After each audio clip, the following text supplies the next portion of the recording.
দেওয়ার প্রায়শ্চিত্ত আজীবন করতে হবে আওয়ামী লীগকে। জাসদের কারণে ৭৫-এ তৈরি হয়েছিল বঙ্গবন্ধুর হত্যার প্রেক্ষাপট। বিকেলে ঢাকা বিশ্ববিদ্যালয়ের ছাত্রলীগের এক সভায় এ মন্তব্য করেছেন আওয়ামী লীগের সাধারণ সম্পাদক সৈয়দ আশরাফুল ইসলাম। দলটি সম্পর্কে সতর্ক থাকতে ছাত্রলীগ নেতাকর্মীদের পরামর্শ দিয়েছেন তিনি। স্বাধীনতা পরবর্তী সময়ে জন্ম নেয়া জাসদের রাজনৈতিক অবস্থান ছিল সরকার বিরোধী। তবে ১৯৭৫ সালের পর ধীরে ধীরে আওয়ামী লীগের সঙ্গে দূরত্ব কমেছে দলটির। ২০০১ সাল থেকে আওয়ামী লীগের জোটসঙ্গী হিসেবে আছে জাসদ। আওয়ামী লীগ সরকারের বর্তমান মেয়াদে তথ্যমন্ত্রীর দায়িত্বও পেয়েছেন জাসদ সভাপতি হাসানুল হক ইনু। তবে জাসদের সঙ্গে এই সখ্য নিয়ে প্রশ্ন তুলেছেন খোদ আওয়ামী লীগের সাধারণ সম্পাদক সৈয়দ আশরাফুল ইসলাম।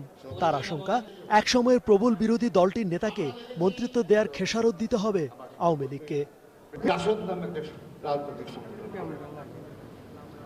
আর এখন আমাদের মেজর ব্যক্তি একজন মন্ত্রী দেওয়া হয়েছে,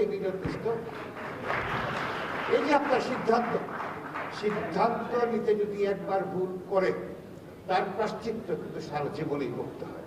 মুক্তিযুদ্ধ পরবর্তী সময়ে জাসদের ভূমিকা নিয়েও প্রশ্ন তুলেছেন সৈয়দ আশরাফ। তার অভিযোগ, বঙ্গবন্ধু হত্যার ক্ষেত্র তৈরি হয় জাসদের বিতর্কিত রাজনীতির কারণে। একটা সফল যুদ্ধকে বিতর্কিত করার প্রচেষ্টা হয়েছিল। এই প্রচেষ্টার অংশ হিসেবে যদি তারা বঙ্গবন্ধুকে হত্যা করার সমস্ত পরিবেশ যদি সৃষ্টি না করত, তাহলে আজকের বাংলাদেশ একটা ভিন্ন বাংলাদেশ।